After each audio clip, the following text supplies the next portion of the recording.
here. I am minus Dale for a little bit. He'll join us towards the end, but I thought I would go ahead and get us kicked off and start talking a little bit about our topic tonight. So, we are going to be talking pests tonight. So tonight we are going to be talking about the most common garden pests and organic treatments, things that I do not like. I do not like any of these pests. They are very pesty. So, anyways, jumping right in. If you don't already have our app, make sure that you check it out because we are going to be going through the most common pests and I'll show you how they are listed on the app and where to find some answers and things like that. So the first pest that I wanted to mention is, of course, the biggest one that we deal with in size. This is the tomato hornworm. And just like the tomato hornworm sounds, it attacks the tomatoes. So that's where you primarily have to watch out for. But you can still sometimes see them on things like peppers and eggplants, things like that. But primarily the tomatoes are where you're going to have to watch out for. And so there's a few different things that you can do to help out with the tomato hornworms. Companion planting at first, of course. Any sort of prevention is key with any of these pests, just to keep them from going out of control. So companion planting, you'll find a lot of these companion plants are ones that are really good for tomatoes. So I made a YouTube video not too long ago about the top 5 companion plants for tomatoes. And a lot of these you'll see were on there also for a big reason because tomato hornworms, common issue for tomatoes. So things like marigold, calendula, dill. Dill is really good at attracting the wasps in. And I know everybody freaks out whenever we start talking about wasps, but it's not necessarily a bad thing. Wasps can be a really good thing, especially these ones right here. And they can help you out by laying their eggs in the caterpillar.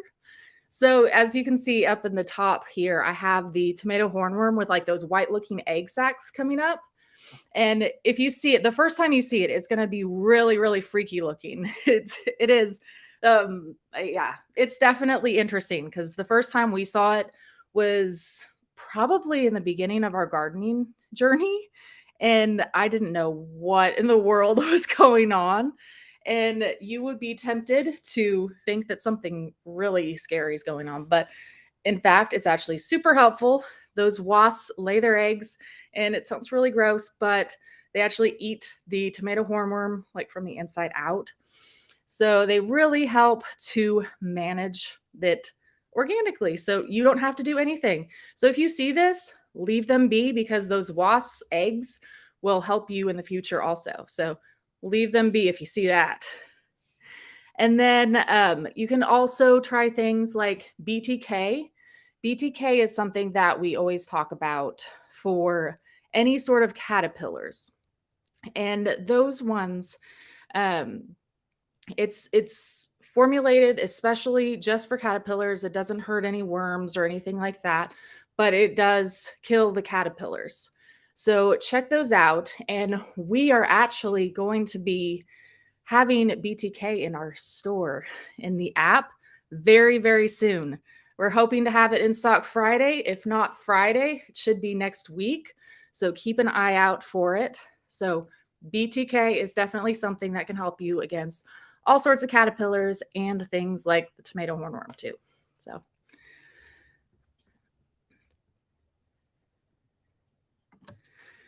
okay, next. Okay. Squash bugs, these are my nemesis. They are probably one of my least favorite things to deal with in the garden, but they're on my favorite plants to grow. I absolutely love growing zucchini, any sort of squashes, yellow squashes, and cantaloupes, watermelons, cucumbers, all of those type of things you really have to watch out for the squash bugs for. And those are some of my favorite summer things to grow. So these squash bugs, them and we don't get along very well. So in the top corner, you'll see that little egg patch. Those are like the little shiny eggs. Those are the squash bug eggs. So if you see those, that it has been laid by an adult, which is down on the bottom. And you want to make sure that you do your best to check the undersides of your leaves. So this will be on the undersides of your leaf. And whenever you see those, you can do several things. So you can squish them with your hands. I know it's pretty gross. But you can do that. You can also do things like taking like masking tape and just sticking your hand on that with the masking tape, and it just like comes right off. So things like that, just to help to get rid of them and make sure you get all of them, because they are bad to have. But anything you can do to find those to prevent the issue from getting bigger is key. And then down below the eggs, you'll see that's what they look like in the nymph stages. So when they first hatch, they look like super tiny little, almost ant type, but they look different. You'll see what I mean whenever you see them the first time.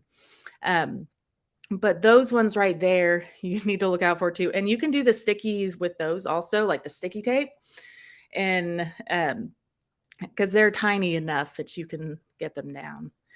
And then, of course, down at the bottom, that's the adult squash bug. Once you see those, there's not too much you can do except hand pick them.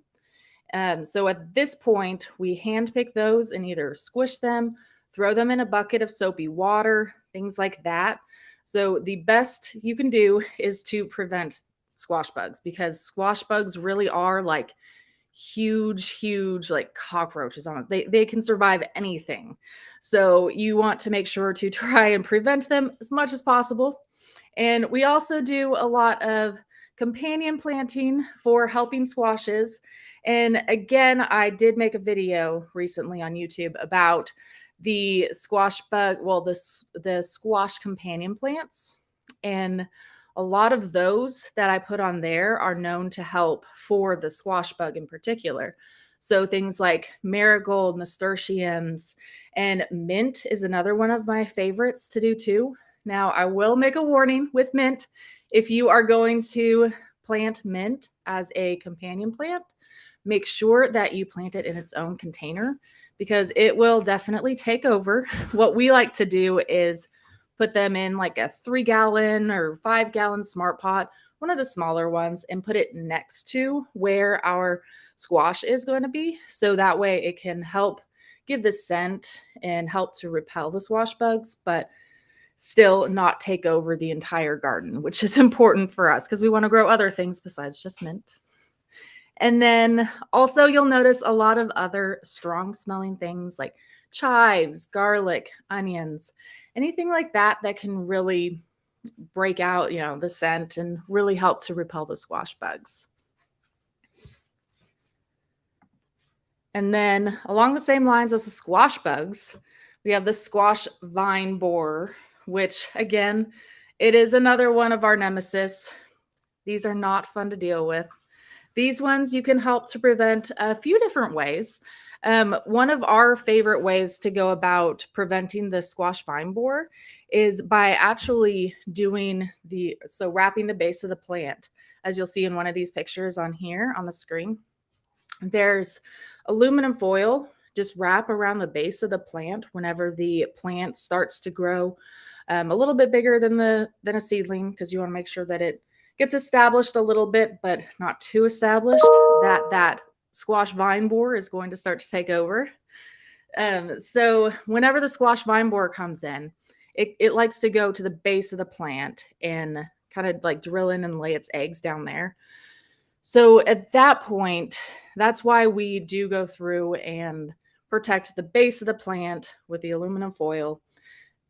And you can see up at the top, that little like worm looking thing, that's what they lay, and that's what's inside of the stem. If you do notice an issue, that's probably what it is. We have been known to do surgery on our plants as well. If we see them, we can go through and cut it out and take out the little caterpillar. And and try and stitch up our plant as much as we can, but it doesn't always work because sometimes it's too far gone. Sometimes, yeah, sometimes there's not much you can do there, but we always do our best. So, but we're always looking out for that adult squash vine borer moth right there. Looks really nasty. So it's like a red and black flying bug that flies around. It kind of looks like a hornet if you see it. I always am on the lookout for those. So very similar companion planting to help to repel those pests. So things that are strong smelling like the mint and nasturtiums, onion, basil. We love planting basil around a lot of our companions. So they work a lot.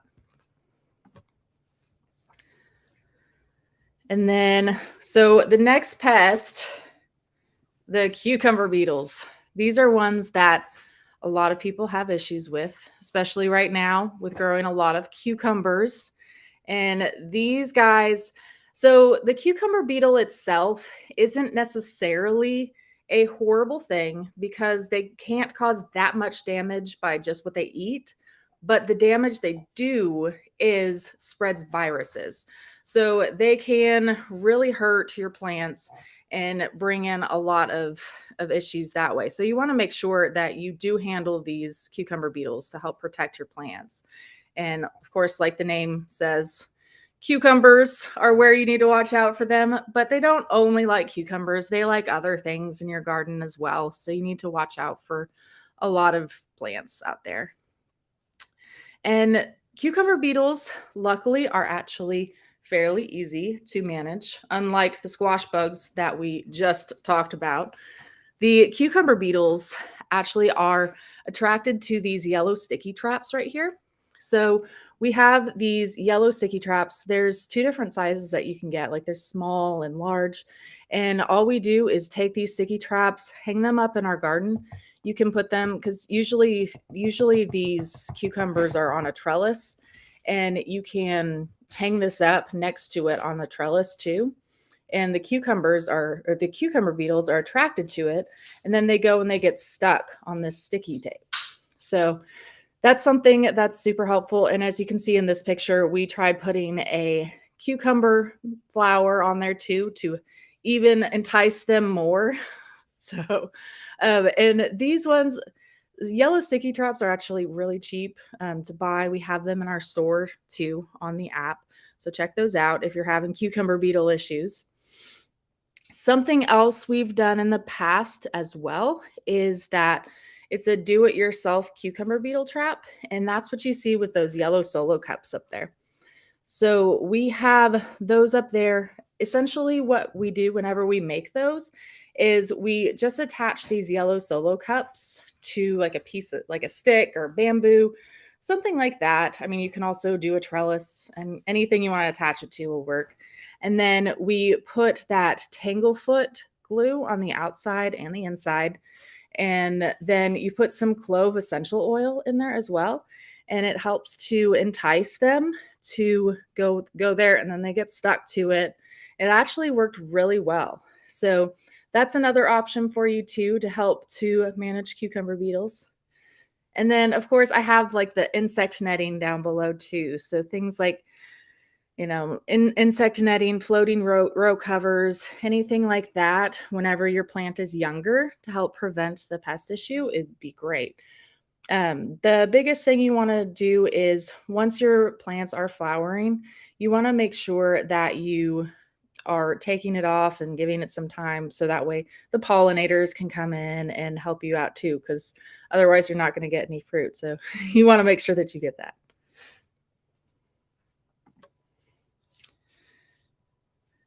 Okay, birds. So I know birds aren't technically bugs like we mentioned, but birds can definitely be a pest in the garden at pretty much any stage of your garden. We've had issues with them anywhere from planting seeds to stealing things like tomatoes and berries and all of that. So we want to make sure that we handle the birds as much as possible, so that way we get not only the plants, but we get the harvest as well. Our favorite thing to do for birds, whenever we have established plants is putting this motion activated sprinkler out. And it is really fun because you can put it in there, hook it up to a hose whenever it senses motion. So anything from a bird to a cat to a person, yourself, so don't forget about it. It will go off and it shoots a spray of water and it kind of like squirts around erratically and it scares them away. So it works really well for birds. We love it. And it does a little extra watering for your garden too, right? So it works out great. So we love the motion activated sprinkler for helping to deter birds. And then we've also done things like having an owl stationed. So we have like the fake owls with the wobbly heads. So that way they look a little bit more realistic. And we put those up in our garden. We try to move them around every couple of days whenever we put those out, just so that way the birds don't kind of catch on to what we're doing. And another thing we can do too, whenever we are doing things like planting seeds and we notice the birds are acting interested into them, we can water them in real good and then put some burlap over top of it. And this is especially good for things like carrots too, because it really helps. It's twofold. It helps with the birds and it also helps to keep the seeds moist while they're germinating. So the biggest thing with this is just make sure you take the burlap off after the seeds germinate and you have your seeds coming out, because you want to make sure that they get plenty of sun, but that'll help make sure that the birds don't steal seeds. And then of course, bird netting, any sort of insect netting, things like that will help as well whenever your plants are babies. And something interesting too that I found was any sort of like bright white colors are, that kind of scares the birds away. So we have, like any sort of white flowery thing, you put that out there and it'll help, repel the birds. That's really interesting. Oh, I saw that somebody put, yeah, I saw that too, Andrew, the put red rocks out ahead of the fruit. Yes, that is absolutely an amazing idea too. So things like if you're having issues with strawberries, put some little stones out that are red or next to tomatoes, things like that. And the birds will come and peck at them and they'll realize that those are not great. So they won't be coming back because they will have learned that, oh, that's not actually fruit right there. I don't really want that. So yeah, definitely great suggestion, Diane.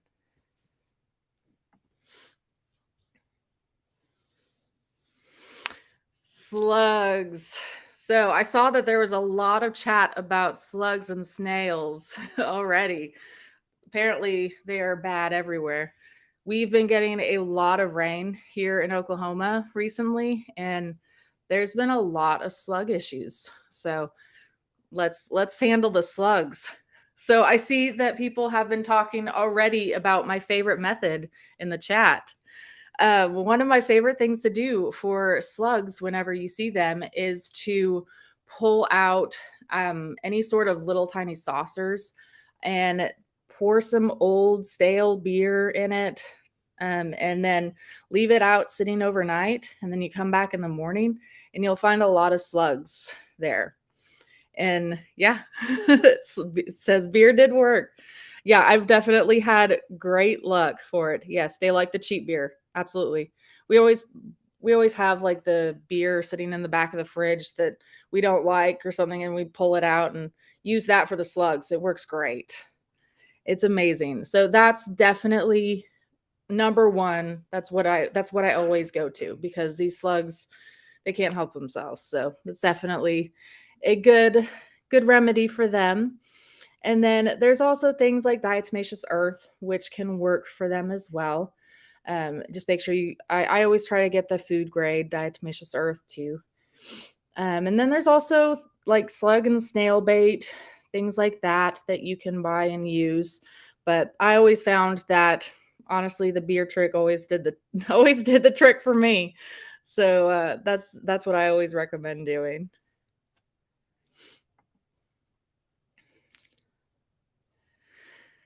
And then aphids. Aphids are something that you're pretty much always going to have to deal with, I feel like. And all the time, not just summer, it's springtime, fall. Yeah, it's all the time with aphids. Um, but aphids, again, they're relatively easy to manage. Anytime we see huge issues, really easy, simple way to handle them is simply take your hose and spray the underside of the leaves and spray those aphids off. And they're too weak to get back up and then they die. So that's something you can do, super simple. But honestly, we don't even do a lot of that anymore because we like to let our ladybugs eat. So our ladybugs, over here, you can see the picture of one of these ladybugs just feasting away on all of these aphids. They absolutely love to eat them, and they can devour lots and lots of them. And up on the top, you'll see kind of the weird looking critter. That is a ladybug also, but that is a ladybug larva. The first time we saw that, we were like, "Oh no, what is this new pest?" And then, yeah, figured out it was actually a ladybug larva, which is amazing. And these actually eat more aphids than the adults. So if you see those around, keep them. They're amazing. Don't hurt them. If your aphid problem is bad enough, you can go about like purchasing things like insecticidal soap, like an organic treatment, but we've never really had to worry about that with our ladybugs. Between our ladybugs and just spraying off if we need to, we've never had to worry about doing any sort of spray or anything like that. And if you do have a low population of ladybugs, you can actually buy ladybugs too. We've done that in the past, and super fun event. If you have kids, make sure you include them because they will love it.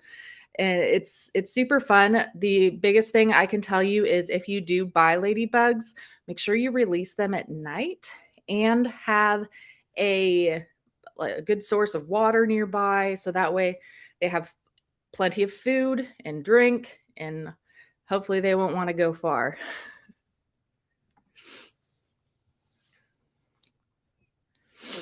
So we always get questions about ants. So I wanted to make sure that we covered ants today because it's just something that everybody always brings up. So ants, well, first of all, aren't always a bad thing. But I will say, especially if they are any sort of fire ants or any sort of ants that can bite you, we always get rid of them too.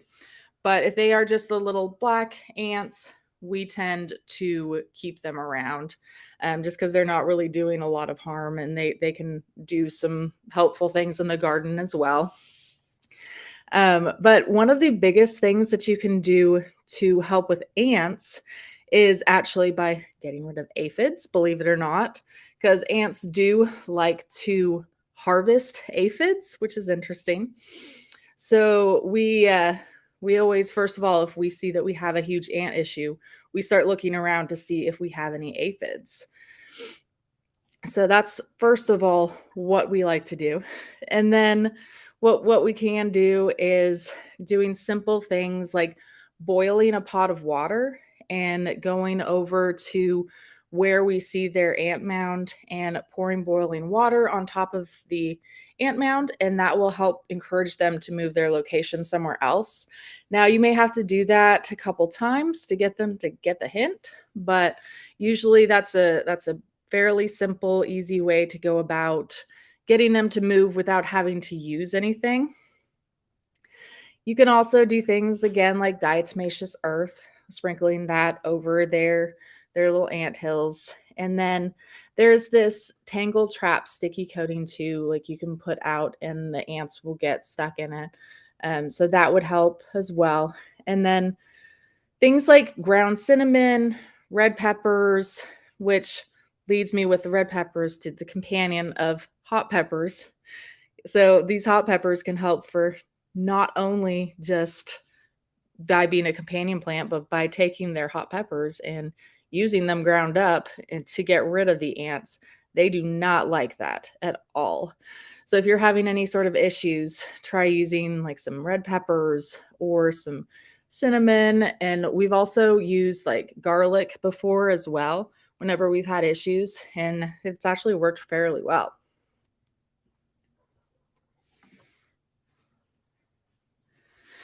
Okay, cutworms are next. So, cutworms are one that can really affect your baby seedlings. So, whenever you have little seedlings, and if you notice that they kind of get chopped off at the top, and sometimes, like, you just notice, whoa, my plant is missing. It's probably a cutworm because they just cut that plant at the base, and it's devastating whenever you have this happen. We had this happen this season too, and it is so sad, but luckily there are remedies for them.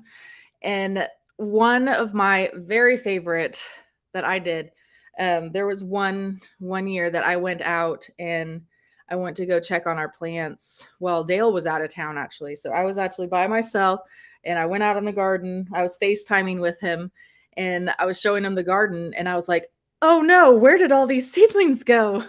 It was really sad. So I went through and had to go and protect all of the seedlings that I actually had left. And what I did was I went through and I pulled all of the toilet paper rolls, those little cardboard collars that I could find, and started cutting these little collars for the plants. So like you can see in this one picture right down here, if you just put like this little cardboard base around, it can help to make it so that way they can't get around to cut it, which is interesting.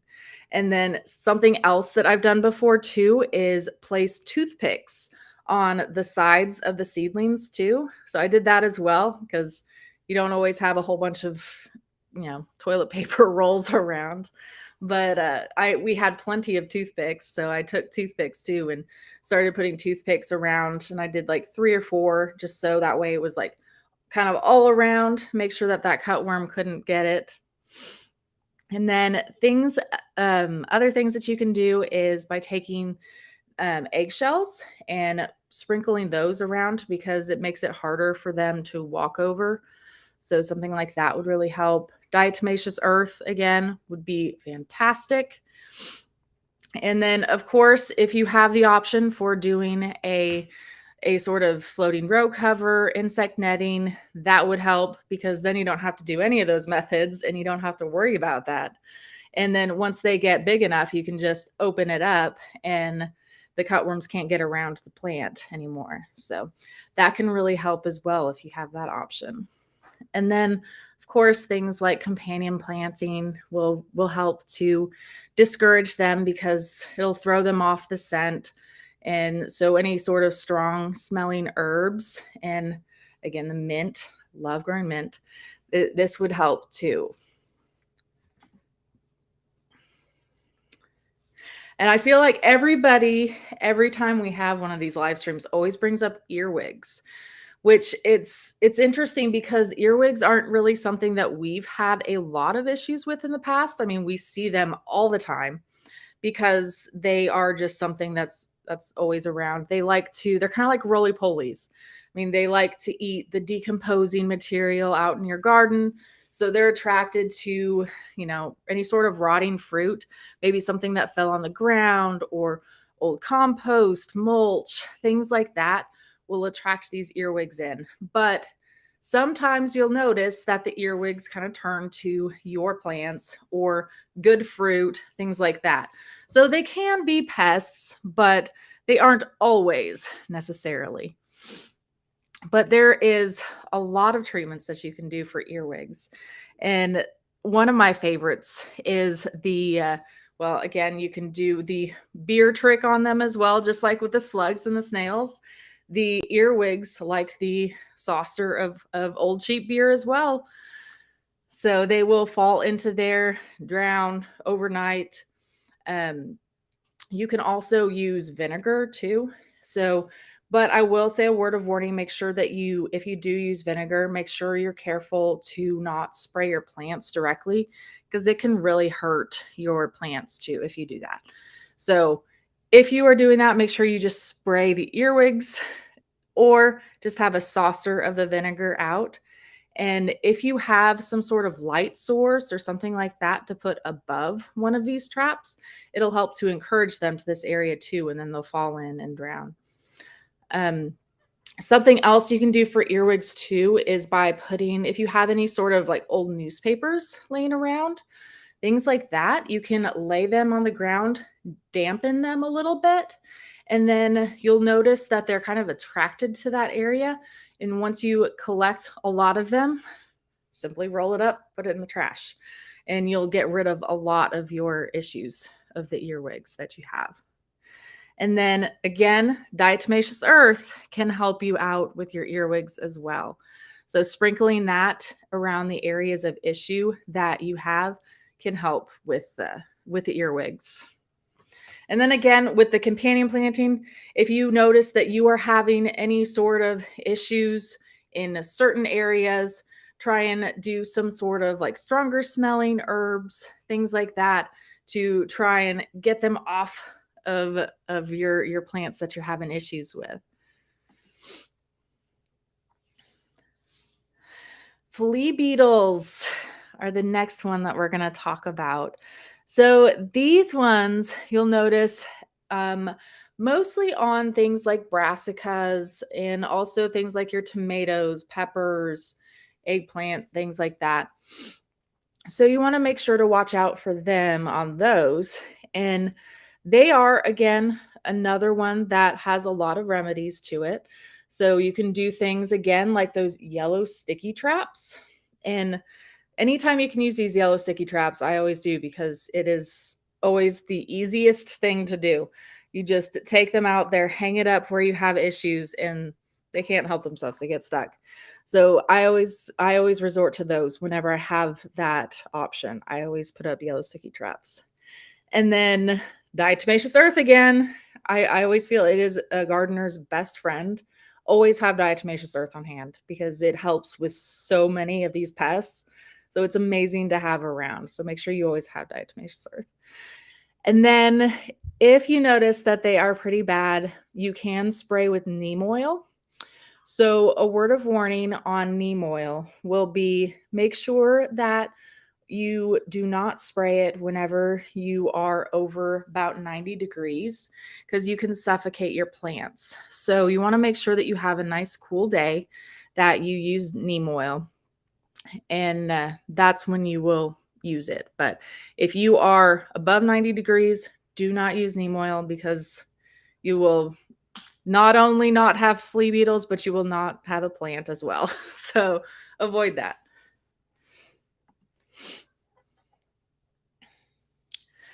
And then grasshoppers. I feel like we get grasshoppers like all the time.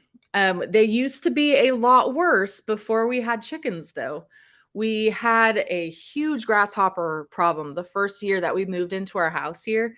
And then we got chickens and let them free range. And then we had a chicken problem, but that's for another day. But we just put up a fence around our garden. And now the chickens just parole outside of the garden and they get rid of a lot of the grasshoppers. I see very few issues of grasshoppers now because the chickens just devour them and they're super fast. So, but things that you can do for grasshoppers as well, besides hand picking is always going to be the best thing that you can do, and placing them again in like a bucket of soapy water. One thing we liked to do whenever we had like those big orb weaver spiders around, we always like to take the grasshoppers, throw them in their web, and feed our spiders, as we say, because those orb weavers are great to have around. They can help with a lot of these pests as well. Other things that can help are these praying mantis. So encouraging any sort of praying mantis activity in your garden, super helpful. And again, with the yellow sticky traps, I told you these yellow sticky traps are great. and those will help as well. Um, I haven't seen quite as many grasshoppers as I have the other pests on these yellow sticky traps, but they do work as well. And then neem oil again can be used only if it's below 90 degrees. And then also having the strong scented companion plants. So things like the marigold, calendula, the garlic and dill, things like that can really help to repel the grasshopper and also to entice some of these other beneficial critters. So things like the wasps, mantis, things like that.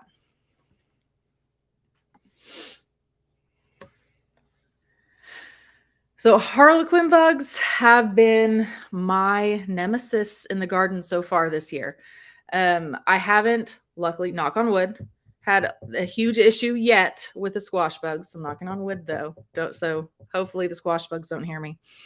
But the Harlequin bugs, I have been battling all season so far. I don't know why. This is the first year they have been really bad. They've been all over all of our brassicas. So all of our things like cabbage, broccoli, cauliflower, things like that. We've just had lots and lots of them. So first of all, one of the biggest things that you can do for them is hand picking. And we put them again in the bucket of soapy water. My daughter's actually really good at catching these, and she loves to catch them. And she puts them in plastic baggies because she likes to look at them. But she's really good at catching them as well. And something else you can do too is using that organic insect control spray too on them. And then having like things like the floating row covers, insect nettings. If you have the option of using those are great. And then, of course, just companion planting. So trying to do your best to prevent there from being an issue is, of course, the best thing to do. So that's the great thing, though, for me about having a bunch of smart pots around is that I have a bunch of smart pots planted out of things like mint, and I do have a lot of chamomile and rosemary, sage, things like that in smaller smart pots that I can move around. So I'm trying to move around a lot of those companion plants to where I've been having issues and seeing if I can get them off of the scent of my cabbage plants that they just are devouring this year. So I will keep you updated on how it's working for me.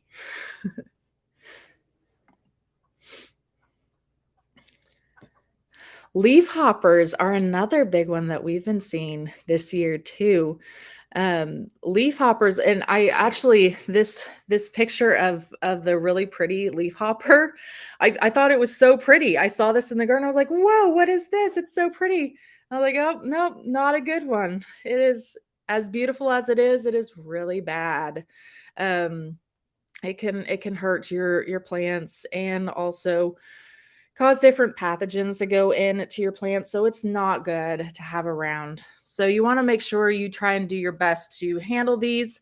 But again, luckily, they're pretty easy to handle with the yellow sticky traps. So we put these yellow sticky traps everywhere that I saw that we had leaf hopper issues, and they were really attracted to them. And we've picked off a lot of them from these yellow sticky traps.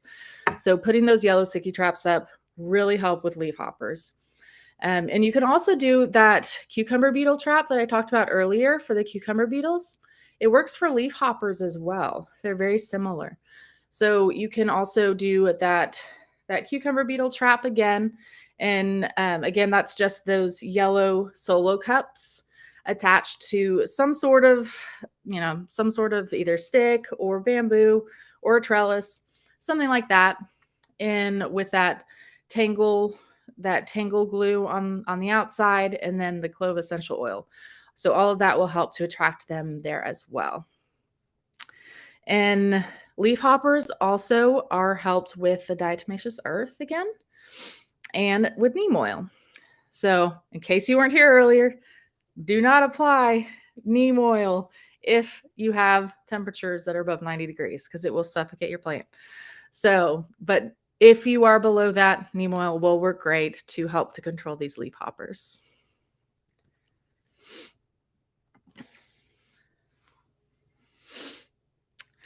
Potato beetles are another big pest this time of year. And we are growing a lot of potatoes right now. And we love to, I mean, we love to grow potatoes. So potato beetles are definitely something that we are battling. And potato beetles, just like their name sounds, they go after potatoes, but they don't only go after potatoes. They go after things like tomatoes too. I mean, we've seen them on our tomatoes and peppers, and I mean, we've seen them all over the garden. So they get around. So they're not just for potatoes. They are everywhere. And so different things that you can do for potato beetles, again, you'll notice a trend. So again, the diatomaceous earth works really well for them. The neem oil and any sort of insecticidal spray. And if you have like potato beetle larvae, like the little tiny, the ladybugs actually really like to eat those. So again, the ladybugs can help with this issue as well. Now, once they get to the adult stage, definitely won't be helping there, but they can really help whenever you have just like the little baby potato beetle issues. And then if you have the option to do any sort of covering, so if you have like the issue on your potato plants, you can do some sort of insect netting cover over top of it just to help to, protect your plants and make sure that they're not causing damage in there.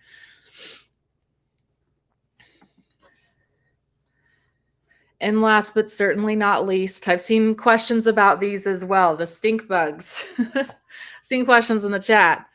So stink bugs, just like their name implies, they're very stinky. We do not like them. They can be quite the pest. And one thing that we do whenever we are taking care of them, whenever we see them, is we definitely do make sure that we have that bucket of soapy water next to us, because we don't necessarily want to hand pick and squish these ones because they will live up to their name. So we definitely always have that. We have that bucket of soapy water right there to toss them into, so that way that handles them. And one of the biggest things we do too is just to make sure that we have like the area like weeded and cleared out, because that's a lot of the ways that they can get around and hide and things like that. So any sort of debris laying around, you can help by just simply clearing that out. And then again, these yellow sticky traps work great for these stink bugs. And two, with the larva stage, these ladybugs can really be helpful again. So anything you can do to encourage ladybugs to your garden, it'll be super helpful for stink bugs, for a lot of these pests that we've talked about tonight too.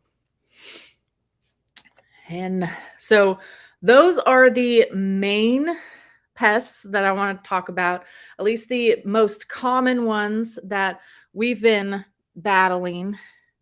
And are there any questions that I missed whenever we were going through? Andrew, if you want to pop up any questions that we might have had. Oh, how often do we change our yellow sticky traps? That's a great question. So it's really more just as needed. I'm going out there and I'm checking them, I mean, pretty much daily, just because I'm curious what insects and what bugs that I'm battling out there. But I'm checking them daily, but I change them out pretty much anytime we have like a big rainstorm. I'll change them out the next day. Or if we have just a lot of bugs on there, I'll just go ahead and change it out, because they're super cheap and they come in a big pack. So I'm always changing them out. Are the wasps aggressive? Oh, so the predator wasps. These wasps, we've never had issues with them. The solitary wasps are actually really helpful in the garden. They help to battle a lot of the pests. So we've never had any issues with them. And it seems like the ones that live like the salt, the, what am I, what's the word I'm looking for? The, the ones that live by themselves, not in the colonies. We typically find that those ones are the ones that are not quite as aggressive. So we've never been stung. We've never had any issues. The kids have all been outside around them. And we've never had any issues with these wasps before. Red bugs on zucchini squash. Juvenile squash bugs. What I was thinking. Juvenile squash bugs. Dale's sitting over here. He's thinking juvenile squash bugs. So they're, I showed the squash bugs earlier. If you were here, there was a picture of, yeah, I can go back to where squash was. It was one of the first things we talked about. And if you see those, that's definitely bad. Those are the squash bugs. You need to go through and try and collect as much as you can of them. And one of the easiest ways that we found to do it is by like taking like masking tape or like scotch tape, like any sort of tape, and just kind of just go around the leaf and get as many of them up as you can. So it's this middle picture right here. You'll notice where it's like the little tiny bugs running around the bottom of the zucchini squash. So if that's what that is, Brenda, then make sure that you're getting as many of those off as you can. Chipmunks. I did not talk about chipmunks, but the biggest thing that I can say about chipmunks, if you are dealing with them, is a motion activated sprinkler. That's the biggest advice that I can give. And that's something that can work for a lot of different ground issues. So, and also things like birds. So I talked about them for birds, but we have like birds. They work really good for chipmunks, deer, even cats, all of that. So if you have a motion activated sprinkler, whenever it senses motion, it just starts to spray a bunch of water across, and it's a real erratic form. So it's real scary to them because they don't know what's going on. So they run away.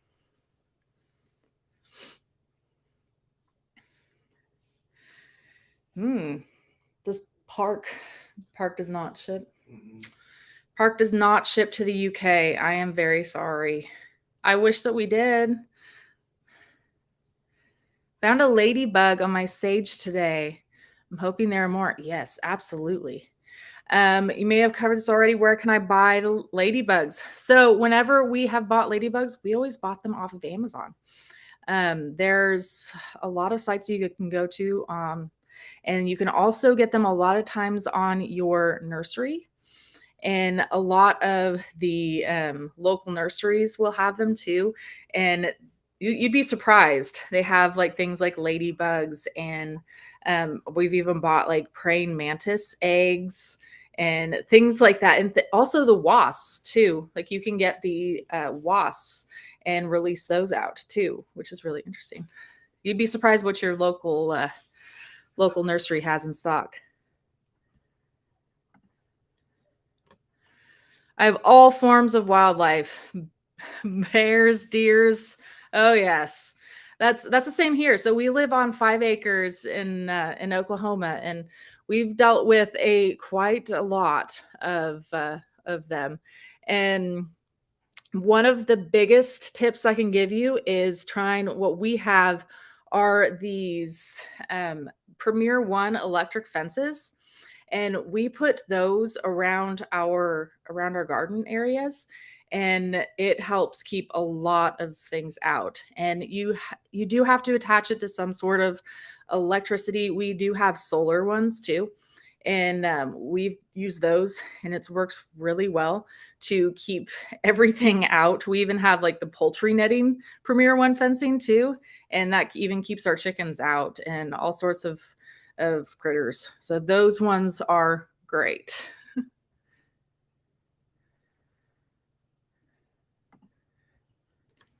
Okay, so how do we keep beneficial bugs like dragonflies, bees off of yellow sticky trap? That's a great question. And The easy answer is they actually are not really attracted to the yellow sticky traps. The yellow sticky traps are, I don't know how they formulate them, but they're formulated just to attract like these certain pests.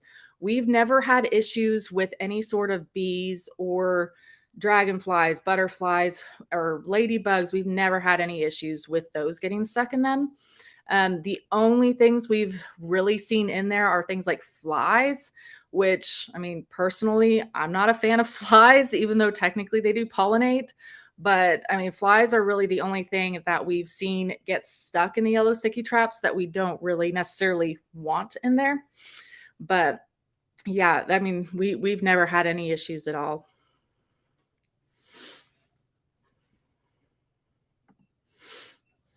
I have peel bugs eating peppers and cucumbers. So again, so these pill bugs are very similar to the earwigs, where they like to eat a lot of like the decomposing fruits and vegetables and things like that.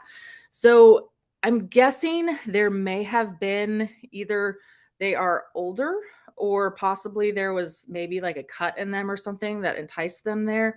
But that's probably what happened here. But you can go through, and a lot of the advice that I gave for the earwigs works for the pill bugs as well. So everything I talked about with the earwigs will work for that as well.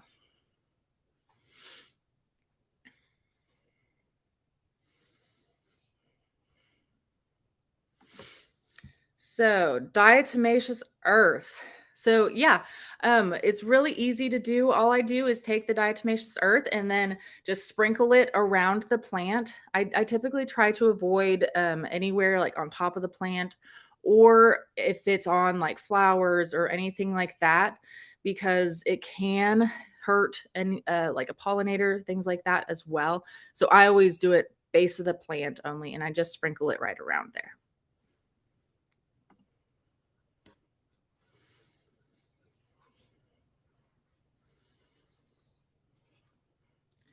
Got to get rid of carpenter bees. And last year, squashes were covered in stink bugs. Yeah. Carpenter bees. Dale, you have any suggestions for carpenter bees? I've had to deal with them. Yeah, we've never had to deal with the carpenter bees at our place. Um, Yeah, I'm sorry. I wish I had better advice for you. Maybe somebody in the chat, maybe somebody watching has really good advice for something that they've had to deal with carpenter bees and done something with that.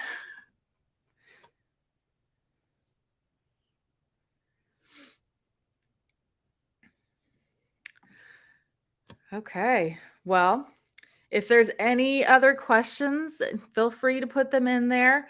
And thank you so much, you guys, for coming and hanging out with us and talking pests in the garden. It's definitely the worst part, I feel like, of gardening. So if you can handle the pests, it is absolutely amazing. It will help you so much. So sometimes we see mice and rats. Okay. So pretty much what we like to do for these is there's a lot of prevention things. So planting a lot of mint will help to repel them, first of all. And then if you notice that you're having issues, like where we've had issues, unfortunately, is always our melons. And it's so sad because it's like right at the end, we're so excited. We have this melon forming and it's almost done. And then a rat comes in and chews it. Oh, it's so maddening. But they do have these cages for fruits that you can put around them. I highly recommend doing that because it is devastating when you lose them and whenever you see that they had chewed through somewhere. Something else we've done too is, well, we have a lot of cats, and cats obviously help with that issue. So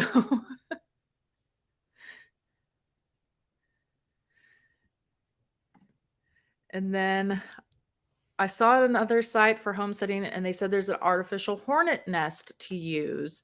Oh, for the carpenter bees. Okay, great. Yeah. Have We've used that before. we've used that? Oh, We okay. had a shed that we wanted to keep everything out of, So we put that fake nest up. So Dale was reminded too. We have actually used that before. So we had a shed at our old place that we had issues with, and we put this fake hornet nest up in there to try and keep them out because they're very territorial. So and it worked really well.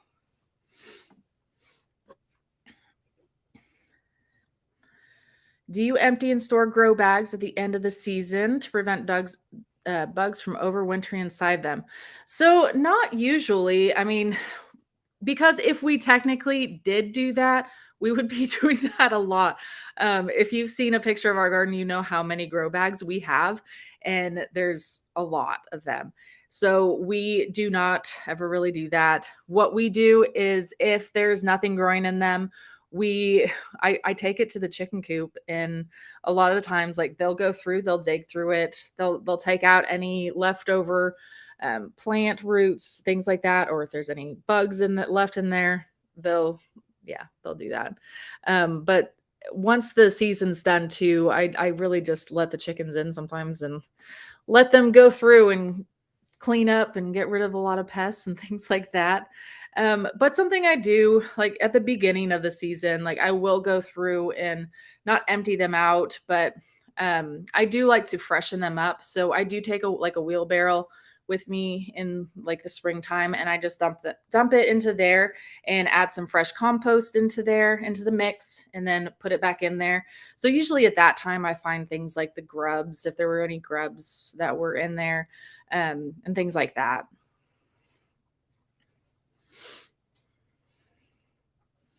Repel frogs? Why would you want to repel frogs? Frogs are actually really good in the garden. They can help to eat a lot of pests. So I would always argue with you that to try and encourage the frogs and toads and things like that, because they will really help you with a lot of pests, and yeah, they're great to have. Rabbits. Yeah, I definitely did not. I didn't talk about rabbits today. I probably should have. Um, Rabbits is. I mean, I would say again with the motion activated sprinkler, but pretty much anything, any sort of ground predator. I always say like do things like that. Um, the motion activated sprinkler will work good, and then isn't there like mint, or they don't like mint or something like that. If there's something Urine. Predator urine. the predator urine. Oh yeah. Yeah, Dale's like just pee in your garden. Yeah, I mean really like that will work. What is it? It's bone meal, right? That's what it is that we get, or blood meal that we can get, and you can put it around the edge of your garden, and it'll help to keep them out as well. Okay, well, we are approaching 8 o'clock, getting close. Well, 8 o'clock our time at least. So, oh, thank you, Andrew, for reminding me. We have monthly contests going. Actually, we have 2 of them. We have one going on YouTube, and all you need to do to be entered to win that one is to comment on any YouTube video that we're going to be posting this month, and you will be entered to win a free $50 shopping spree with me and Dale. We will help you go through and pick out what you want to shop for. If you want to shop for seeds or whatever else you want to shop for on our app. And so that's going to be a $50 shopping spree, along with a pack of 3 tomato cages from Park Seed, which is absolutely amazing. We love them. I wish I had a picture to post up here, but they're super, super great, super sturdy. I love them.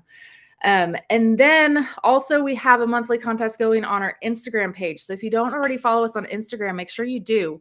And then on Instagram, all you need to do on there, make sure you follow us first of all, and then just post pictures from your garden, what you're eating from your garden, things like that, and make sure to tag us on there, and you will be entered to win again a $50 shopping spree on our app with me and Dale.